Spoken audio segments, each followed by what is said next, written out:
I have delivered 5 patients, 40 plus, with AMHs 0.7, 0.5 in the last 3 months.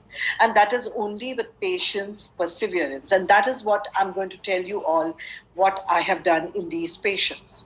So the antagonist protocol is the protocol of choice which I have.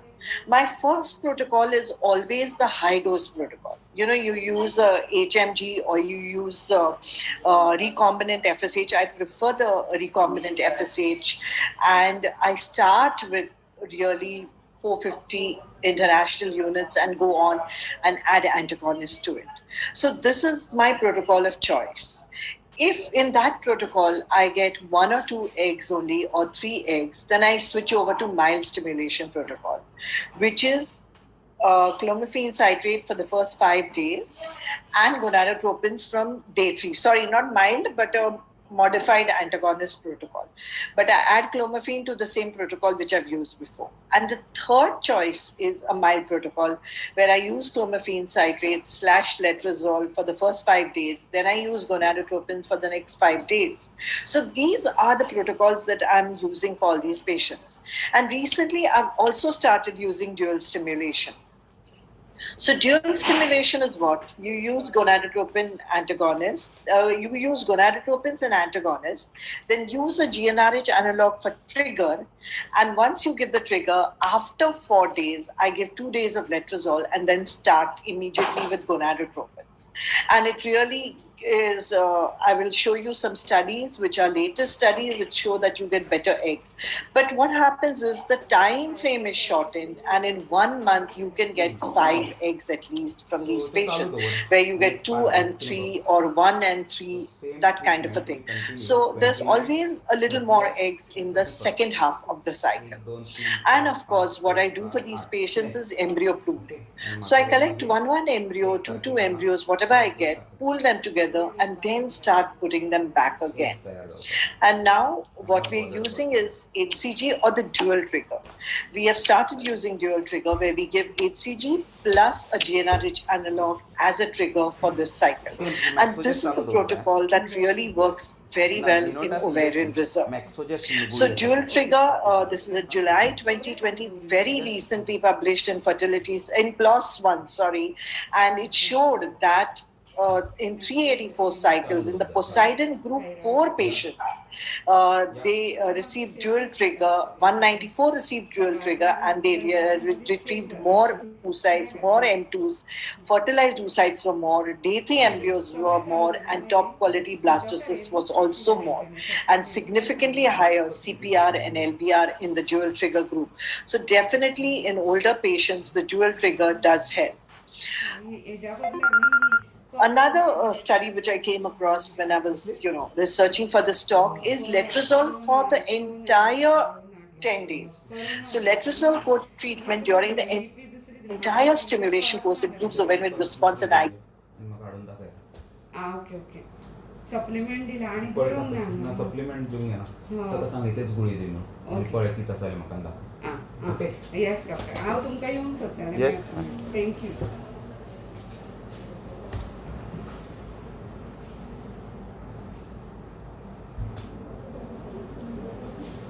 Yes good evening delivery माझी झाली का सो म्हाका आतां 15 जुनाक हे जालें period येयलो after 4 months मागीर 30 जुनाक जालें परतून ब्लिडींग जावपाक लागलें मागीर परतून आतां आनी 15 दिसांनी परतून मातशें ब्लिडींग जाता पेंट काढून दिता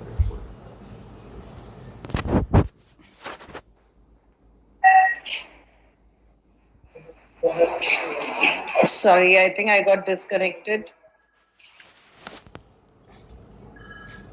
Hello? 300. Can you take me in? Am I in? 300. Hello? Hello? Yes, ma'am. Yeah, you are.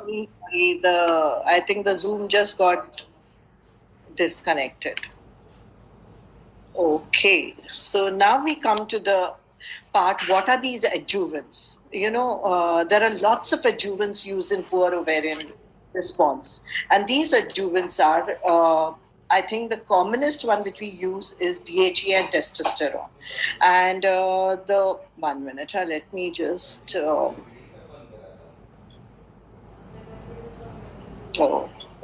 okay. Anyway, the commonest ones are DHEA and testosterone. And the mechanism is uncertain, and it's speculated that it increases the serum concentration of IGF-1, which may improve the response to gonadotropins. So it improves steroidogenesis as a precursor for estradiol and testosterone, creation of a PCOS-like characteristics and increasing their age. In fact, I remember there were a couple of patients who took DHEA, disappeared from our practice because they could not come back, and when they came back after a year on DHA, they actually had a PCOS-like pattern in their ovaries. These are especially patients, where probably autoimmunity or there is some kind of a endocrine disruptor which has happened, and that has gone away, and the DHA works. DHEA testosterone also acts as a pre-hormone for follicular fluid testosterone, reduces age-related aneuploidies by affecting the meiotic chromosomal segregation. Now, we have come across studies of DHEA reducing aneuploidies. It is mainly because of the meiotic chromosomal segregation where it acts on, and it increases the antral follicles and the AMH level. So, what is the dose of DHEA? Ideally, it should be started 3 months. Sometimes we give it even 1 month before starting IVF. And I continue it till the trigger, and the dose is 75 milligrams per day. And the Cochrane reviews, where there were 7 RCTs in poor responders, I think the number was something like 1,000. Pooling the RCTs, it showed that there is an improved live birth rate and DHEA pre-treatment. This was, of course, NAGIL in 2015. It's an old meta-analysis. The evidence quality was moderate. But remember that what I do is I continue DHEA afterwards also, because I feel that the androgen is even required in the endometrium.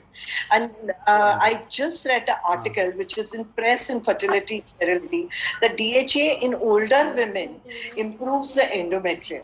So I think it's worth giving DHA in these girls, especially where the androgen levels are low, and that is what is causing the poor response. It helps your endometrium also. The testosterone application, this is something which I've started using. I use it for 1 month before my IVF cycle. It's a transdermal application, either gel or patches. One of the company, I think, has patches, one has gel. The dose is about 10 to 12.5 milligrams per day, and you can give it for 2 to 4 weeks in the previous cycle. So if you don't have too much time to give DHEA, you can use testosterone gel. The recent meta-analysis 2019 included 7 trials, and it suggested that testosterone may increase the live birth rate and CPR. And in fact, there's not much robust evidence to say that use DHA, use testosterone. But there is this new trial, the T-Transport trial, that aims to provide robust evidence regarding the possible beneficial role of transdermal testosterone in controlled ovarian stimulation with ART. I think this is something that we are looking at, and we should have good results in this patient. The growth hormone. Now remember, adjuvants, I mean, all of us use it, but RCTs are not available. But we all have seen that in our practice it helps. So I think that is where you need to take it from. You need to identify the patients which will benefit from the testosterone, which will benefit from the DHEA, and use it. The growth hormone. Growth hormone receptors are located everywhere. Oocytes, follicular somatics, etc. The growth hormone acts on receptors and is responsible for the pre-antral follicular growth and differentiation. And growth hormone further stimulates small antral follicles to gonadotropin independent stages, as well as maturation of the oocytes. The dose that I use is 4 to 12 international units per day. You can either use it for 1 month, or how we use it in our practice, because it's very expensive. We use it at 8 units, international units, from day 2 of the stimulation till the day of the trigger. And these are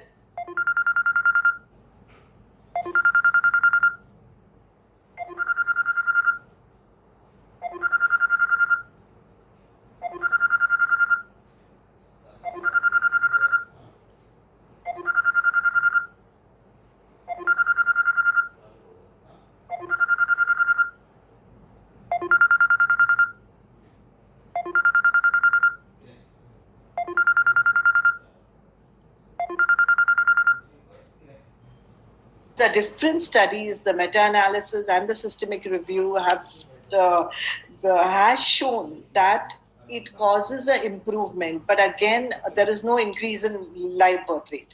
But there is a study now, which was in 2020, which says that those patients who have a deficiency of growth hormone would definitely benefit from addition of growth hormone and give better results in these patients. What about melatonin? Melatonin is a wonder drug.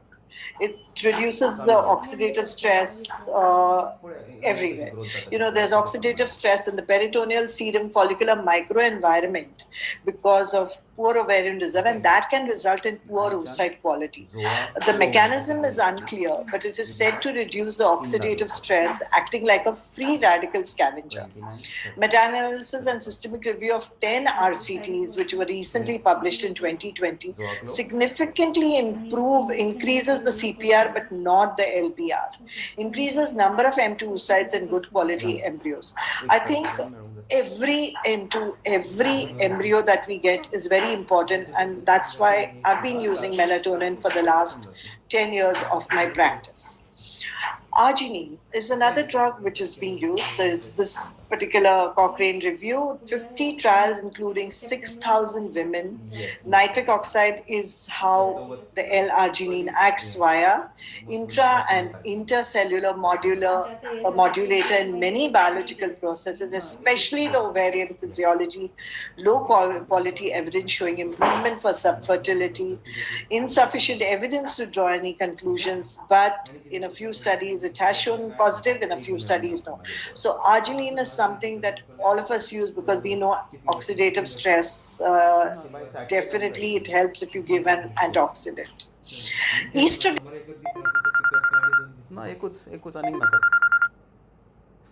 pre-treatment. This is something which has been promoted since I think IVF started.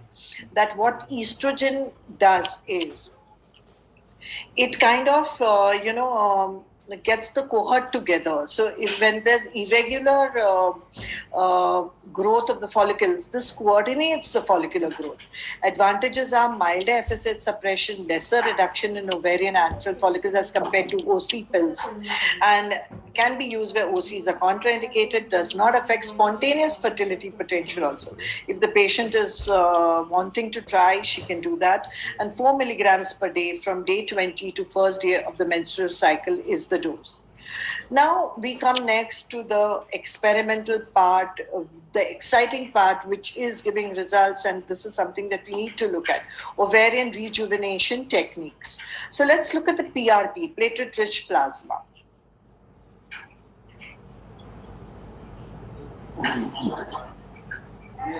Okay, so the body's first response to tissue injury is to deliver the platelets to the site. And through these platelets, there are many factors which are secreted within 10 minutes. That is the VEGF, the transforming growth factor, the platelet-derived growth factor, the epidermal growth factor, the connective tissue growth factor, fibroblast growth factor, insulin-like growth factor, interleukin-8, etc. Now, we've heard all these in different sites for our ovarian physiology.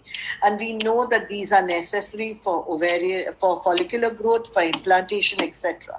And that is how PRP is useful. All these factors are delivered to the site, and they promote healing by regulating stem cell migrations, proliferation and differentiation, and promote extracellular matrix accumulation. So intra-ovarian PRP, this is a 2020 study in 311 patients, 201 who attempted IVF post-PRP. So you give PRP and 2 months, 2 weeks or 3 weeks later, you can actually start the stimulation. And out of these, you can see that 23 women conceived spontaneously and 57 women who underwent ET, 13 had live births. PRP can can be used in And this women one I with will take it. premature ovarian insufficiency as an alternative experimental treatment option.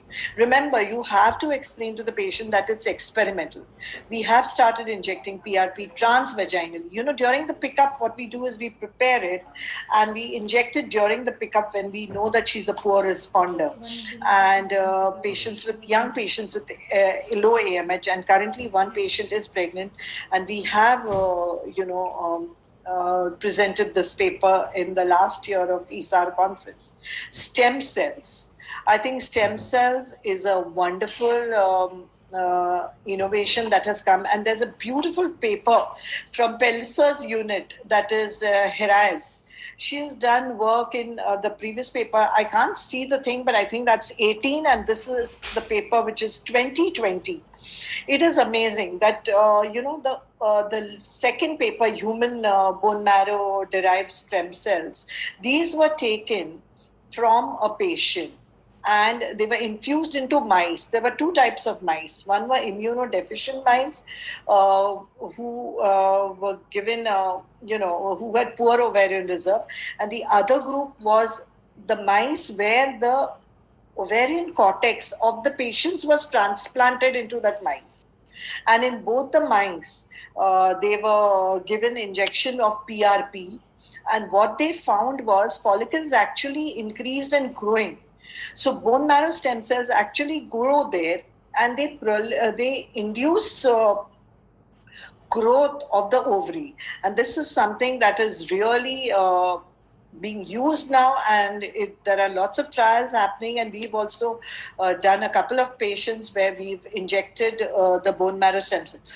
Now remember, if you want good bone marrow stem cells, then you must give GCSF subcutaneous to the patient at least 4 days before. So 4 days, 2 days, and then 2 GCSFs, and then you go for the bone marrow aspiration.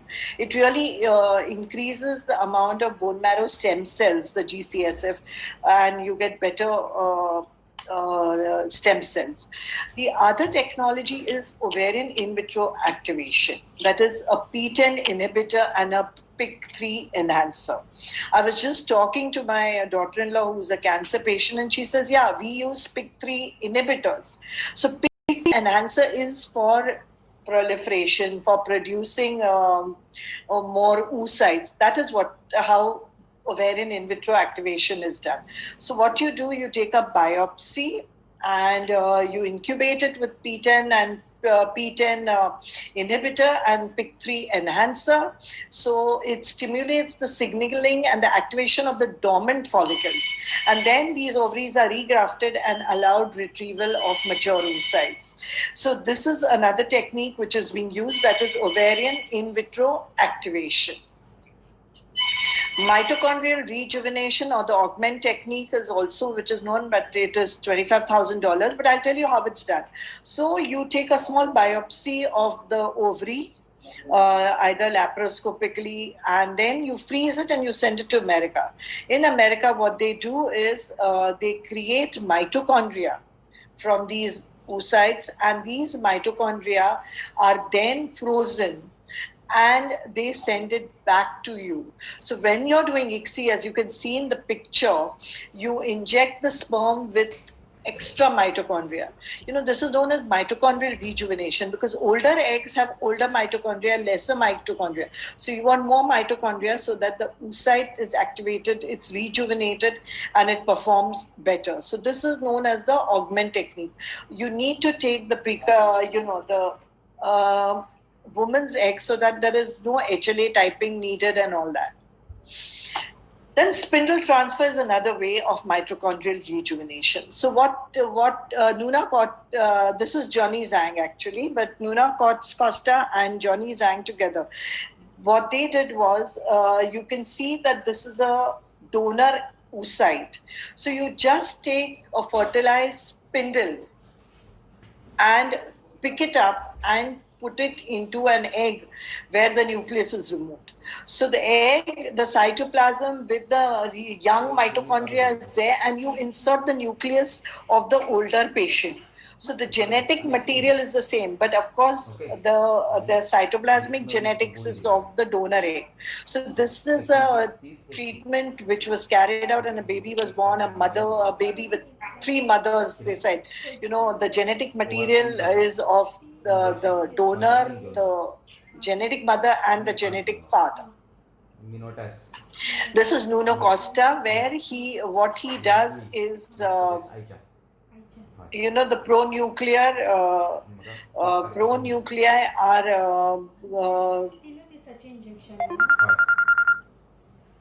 Okay. injected into the egg. Yeah. Okay. What about technology? The spindle check. Now, in these patients, when we have hardly 3-4 eggs, so we must inject it properly. As you can see in this film, it goes dark and you can see the spindle. Can you see that luminescent spindle which is there at about 8 o'clock position? So when you do ICSI, you should identify the spindle and so that you don't damage it.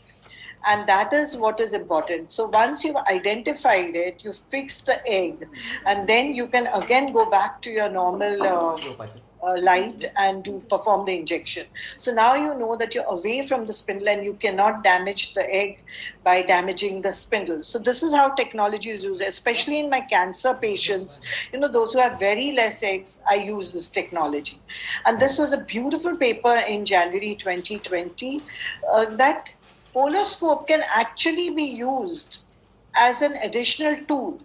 And today we are having all artificial intelligence, deep learning, all these aspects. And believe me, we may not have to do invasive PGD anymore after some time. So in this case, and in this study as a scene, that with the poloscope, the spindle morphology could be classified into 5 parts. You can see in the picture, A is the normal spindle, which you saw in that previous egg, which I showed you.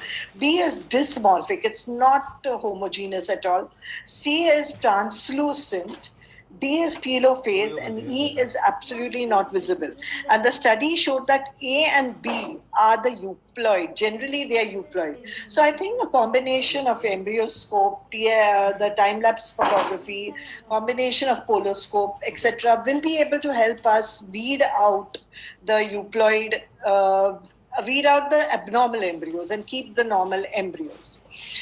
The other new technology is, of course, pre-implantation genetic testing. Now, in these patients, especially my 40-year-olds, I found this technology very, very good. So, PGT has really advanced a lot. But you have 3 aspects to PGT. PGT is PGT for aneuploidy. That means you see the number of chromosomes are correct or wrong. The 22 chromosomes plus XY. If there's any monosomy, there's any trisomy, it's all picked up by PGT-A.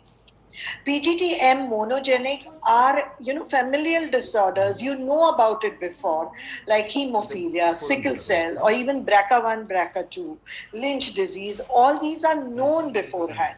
And you can identify them by using the PGT-M technology. And PGT-SR is again structural rearrangements, like Robertsonian's translocation, unbalanced translocations. Now, these are also known. So, M and SR is known before. And you have particular probes to identify those problems in those patients. But A is when you do a general screening to screen aneuploidy. And especially in older patients, we know. And do you know that once you do PGT, if the embryo is euploid of a 45-year-old, she has the same pregnancy rate as a 25-year-old. So I think this is a fantastic technology which helps. And PGT was done in poor responders, and pregnancy rates in the poor ovarian reserve group was really high, and miscarriage rates were 17.5%. So PGT also suggests a decreased effect of advancing age on pregnancy and miscarriage rate for women above 40. So it's really worth doing it. Now, there is a new thing which we are doing in our unit. And that is something that you can really think of, because here we are not damaging the embryo. So the culture medium is taken. So if you can see the first picture, it's an oocyte. ICSI is performed on that oocyte. Then it is kept in a dish to become a blastocyst, that is day 5 or day 6. Then this culture media of the dish is collected into the pipette. And then that is whole genome amplification is done by the Malbec system. And then a library preparation for NGS, and NGS does the, reading of the results. So this is as simple. You don't need to biopsy. You just need to take this.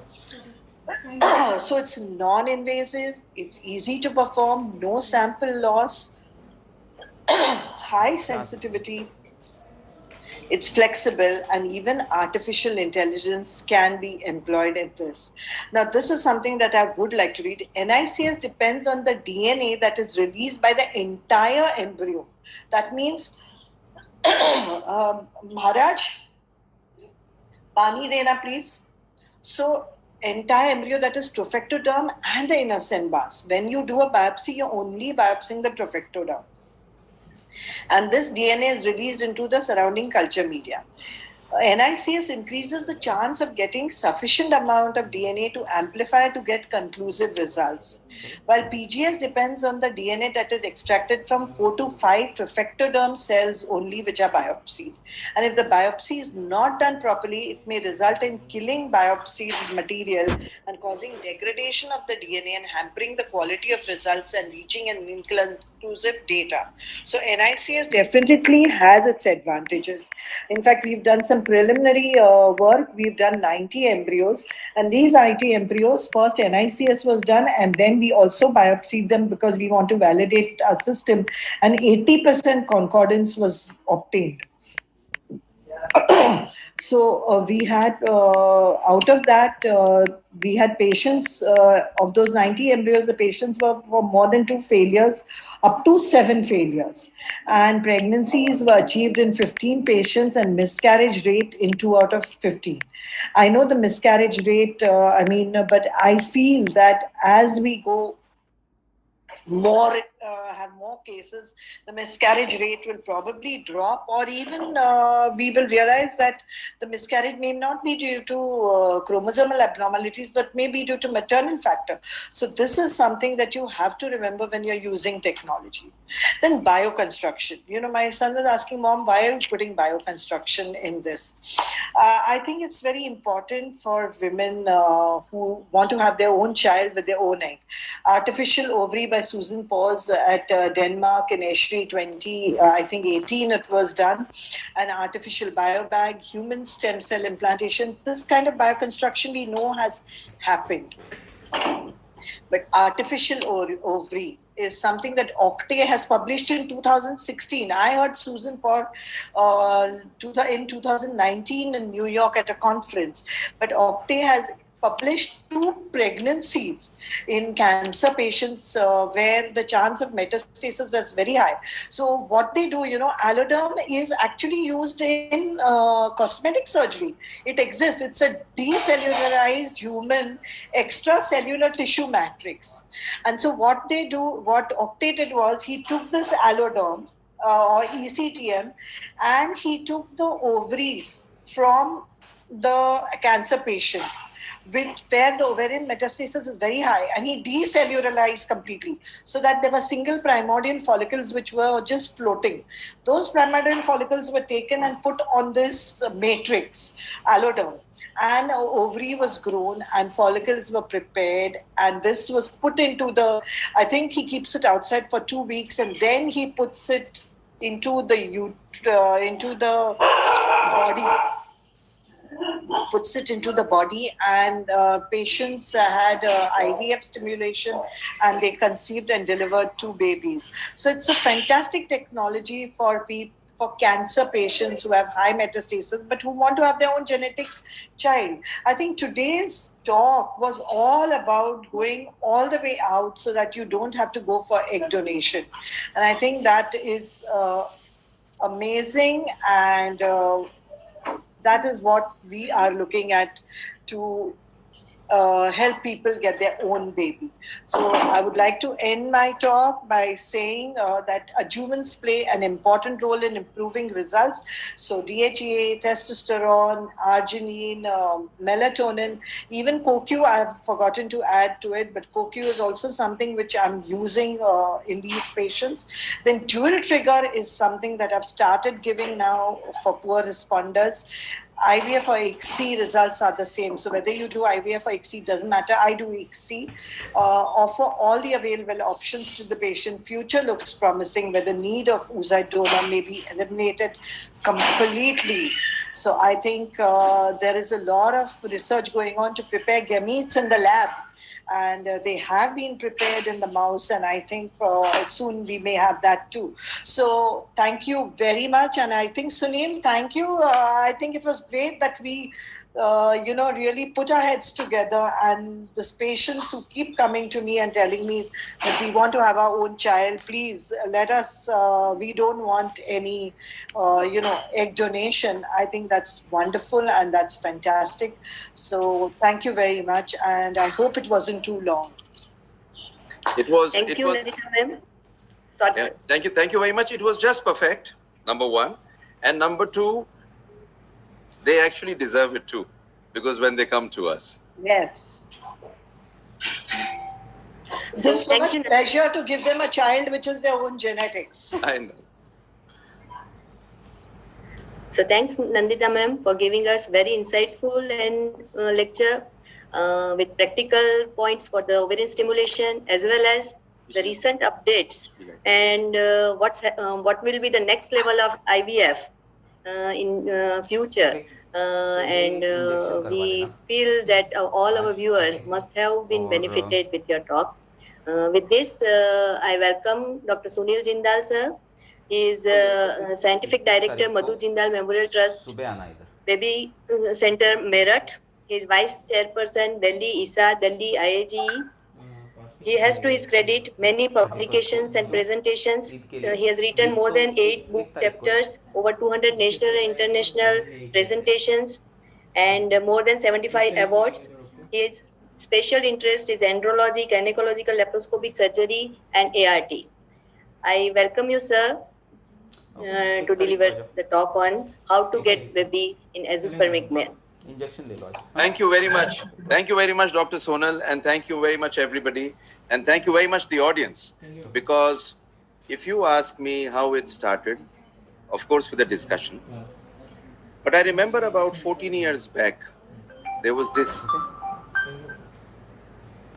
father and son who came to me, entered my clinic, and the father asked me, "Are you Dr. Sunil Jindal?" Yes. I said, "Yes." He said, "This is my son, and he had cancer when he was a young child, and I took him to Mumbai, and there was one doctor at Vani because of which he's living." So I asked him further, "Yes, please." Do it here, okay. He said, "Isko iska bacha chahiye." I really did not know what it was, how it was. He was a cancer survivor, a young boy who had got married. And for the father to come and say this, and for examined him, I felt a bit weird because, the language was not very comfortable. But I could understand the anguish which he had. So we went ahead, did a micro TC, took out some sperms, got 5 sperms. We never expected that we'll get embryos, got embryos. Put them in, never expected a beta SCG, got a beta SCG, got a cardiac heartbeat, and finally gave birth to 2 boys, whom he so beautifully named Love and Kush, which are there. And the realization that all these people who are told for a donor sperm can get their own sperm becomes very, very, it became something which I felt about. And I was discussing with Dr. Nandita the same thing. And while discussing this thing, she came up with this too, that why should these people not be given their own babies? And we all know that about 60 to 65% of azoospermics can have their own children. So based on this, I will just start my presentation. And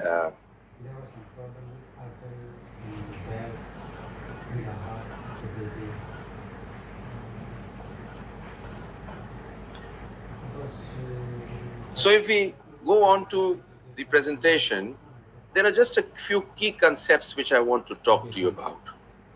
The sperm count is going down in this century. It is estimated that the sperm count in the human male has gone down to 50%. New diagnostic tools have come out, apart from the semen analysis. Antioxidant supplementation has become a very hot issue. Today, a lot is available for azoospermic men, which I would be talking to you about. And biological fatherhood is possible in even the worst case scenario. Spermatogonial stem cells represent a novel source of both reproductive and regenerative medicine in the future. And I will discuss with you of where are we now and what would be there in the future. We all know the semen analysis, the way the WHO 2010 has come to a level where this is the semen count. But before that, there is one thing which I would like to say, that the threshold values of semen analysis have an acceptable specificity but low sensitivity for identifying the males and their fertility. Therefore, caution should be used in interpretation of results in relation to the WHO manual reference values. So this is just to make you understand that the semen value per se as per the WHO criteria does not tell us whether the man is fertile or infertile. It tells us that his range is in the range in which 95% of people are able to get a child. But it does not tell us the sperm functionality. And there are three basic things which have become very important now, which are out of the purview of today's lecture, but they are sperm DNA integrity, reactive oxygen species, and Y chromosome microdeletion. So where are we today? The recent advances have been sperm function test, microsurgery, and genetic diagnosis. DNA fragmentation we would talk about in the next lecture. Y chromosome microdeletion we would talk about in the genetics lecture. But what I would talk to you about today is azoospermia. So azoospermia is going to be in three areas. It could be pre-testicular, where there is a deficiency of LH and FSH. And because of this deficiency, there could be less of action on the testes and the patient may be azoospermic. It could be testicular. Primary testicular is when the problem lies inside the testes, or it could be post-testicular in the form of an obstruction anywhere over here. So an obstruction anywhere over here will be post-testicular. In the testes will be testicular. Before that would be pre-testicular. Come in the evening. Yeah, sure. Very simple. Okay. Obstructive is going to be post-testicular. The testes is producing sperms, but it is obstructed, so sperms are not there. Pre-testicular or non-obstructive is when there is a sperm production deficiency or absence. Good evening. Now, azoospermia is not synonymous with sterility. And complete absence of sperms is seen in 1 to 3% population. And it constitutes about 10 to 15% of male infertility. Now, what does this mean? Why am I saying this? When patients come into my clinic who are azoospermic, they are depressed, apprehensive, and the word I would use is they feel small, especially when they come with their families and they have to say that they don't have sperms. It's a very funny feeling for them. So they need to be told that, my friend, you are not the only person. 1 to 3% of human population doesn't have it. So it is nothing like something very abnormal. But because people don't share this with each other, people don't know about it. And these are men who need a lot of tender loving care. I've heard a lot of lectures of recurrent pregnancy failure, where they say that you give tender loving care to these and that's what they need. But azoospermic men need a lot of tender, loving care. Now, it could be of two types, obstructive. And in case it is obstructive, there would be a normal testes with an endocrine profile, and there is going to be a mechanical blockage. And spermatogenesis in these patients is normal. In non-obstructive, there could be a spermatogenic failure where the FSH and LH are high and the testis is small, and there is a disruption in the spermatogenesis. And in hypogonadotrophic hypogonadism, there is a decrease in the FSH and LH. They are small testes, and there is poor virilization, and the system is disrupted. Why do you need to know it? Because the treatment of both is going to be a bit different. Now, there are two algorithms which I would like to show to you, which are very important. In case the semen has low volume or the pH is less than 6.5, examine the patient. If the vas are palpable bilaterally, there is a possibility of ejaculatory duct obstruction. Do a transrectal sonography.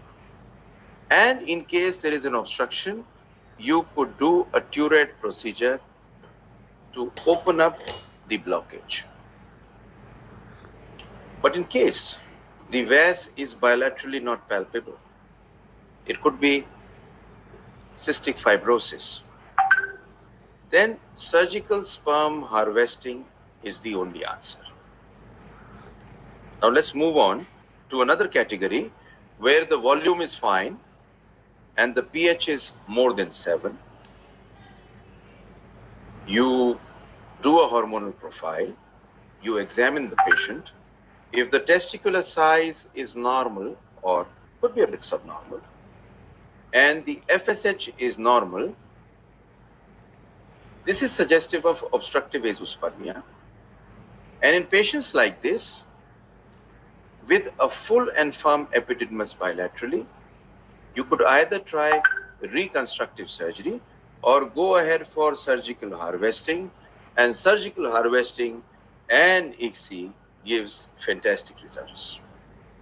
Now, if the FSH is low and the LH is low and the testosterone is low, they have hypogonadotrophic hypogonadism. करायचे I'll tell you the treatment of this. Or if the FSH is high and LH is high and the testosterone is plus minus, these patients have non-obstructive azoospermia. Please go ahead, do a Y chromosome microdeletion and plan a retrieval for them. In case there is low FSH, LH and a high testosterone, which happens so many times, these patients are taking anabolic steroids. Gymnasiums are crazy places.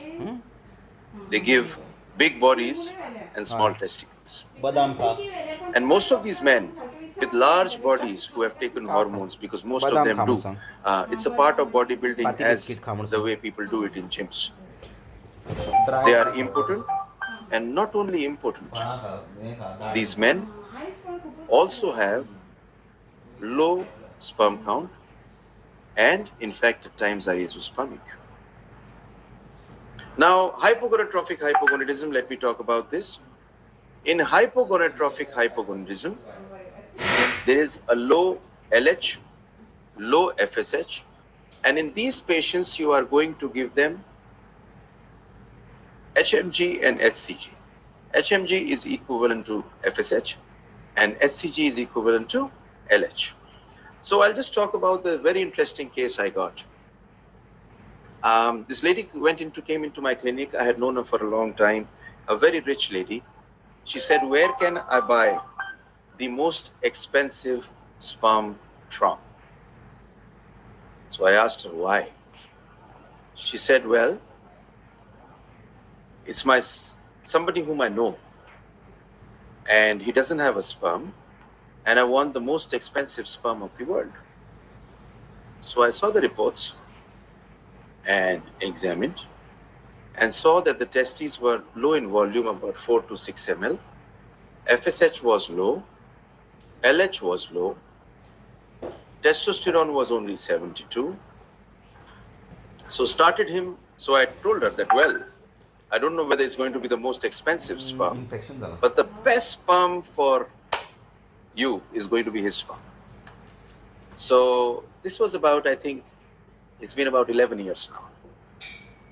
So we started SCG, and once you start SCG, you monitor the testosterone and you want the testosterone to be in the normal range.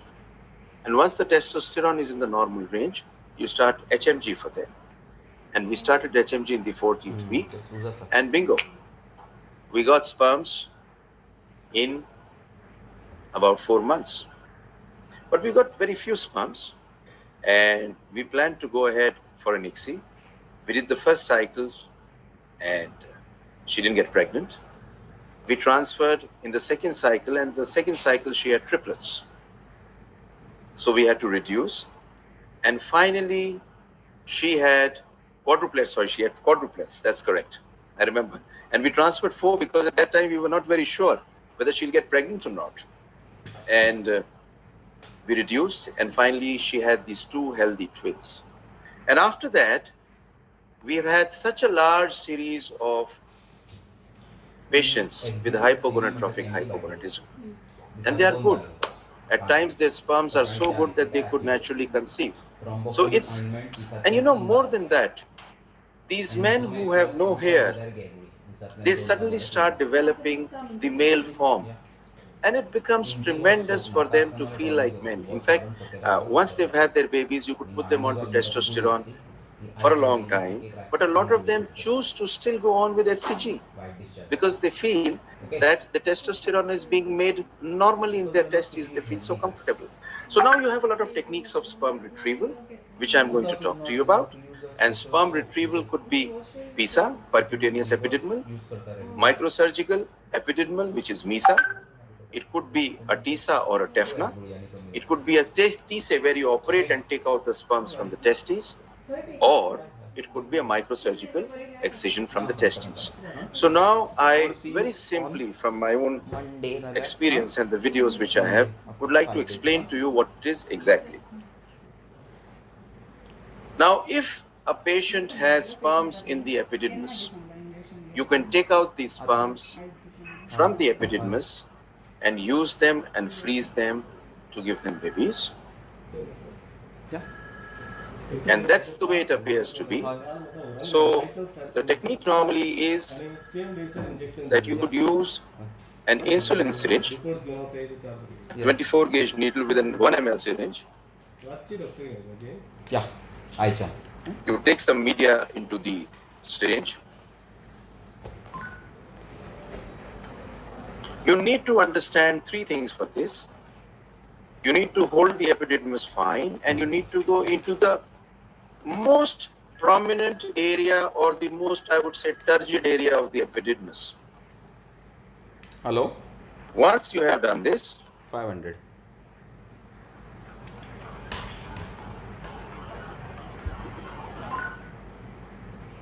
goes to the lab, and in the lab they tell you whether sperms are present or not.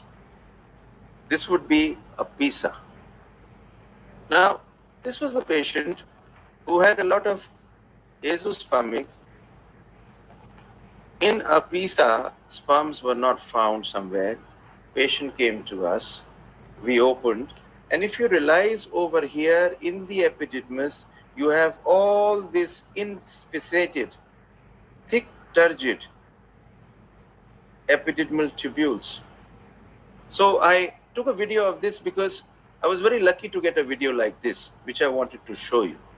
That this is how the epididymal tubules in obstructive azoospermia may get filled up.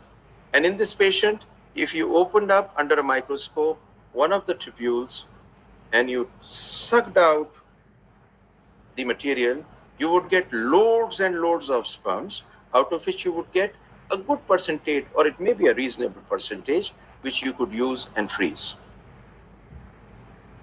Now, at times, you do not get sperms by an insulin syringe. So what do?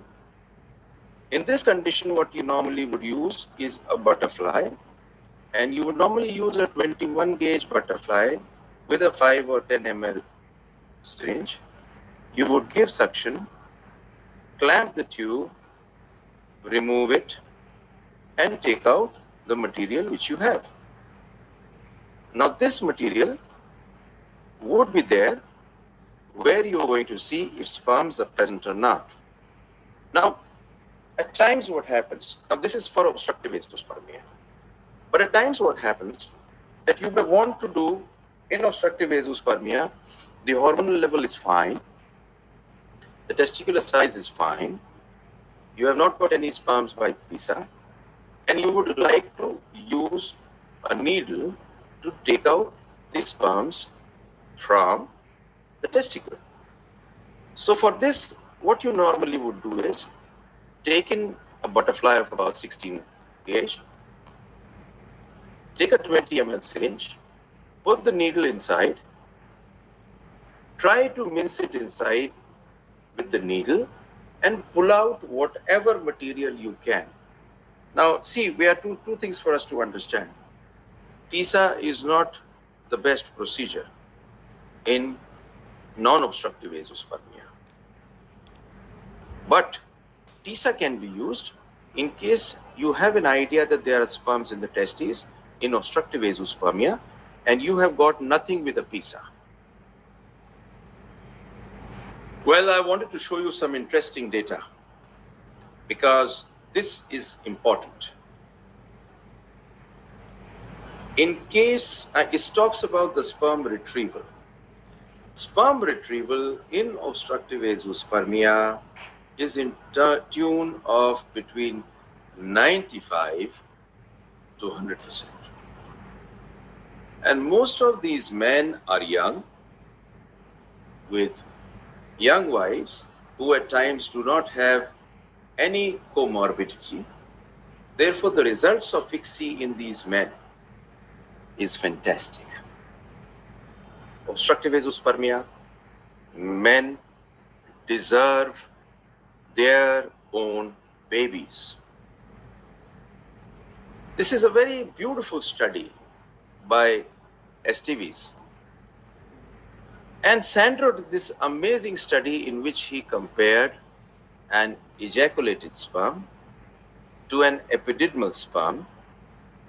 The fertilization rate was about the same, the pregnancy rate was about the same, and the miscarriage rate was lower. Why? Because the DNA fragmentation of an epididymal sperm is less than an ejaculated sperm. So, the results of this are good. Now, ICSI outcome in obstructive azoospermia compared to fertile donors. The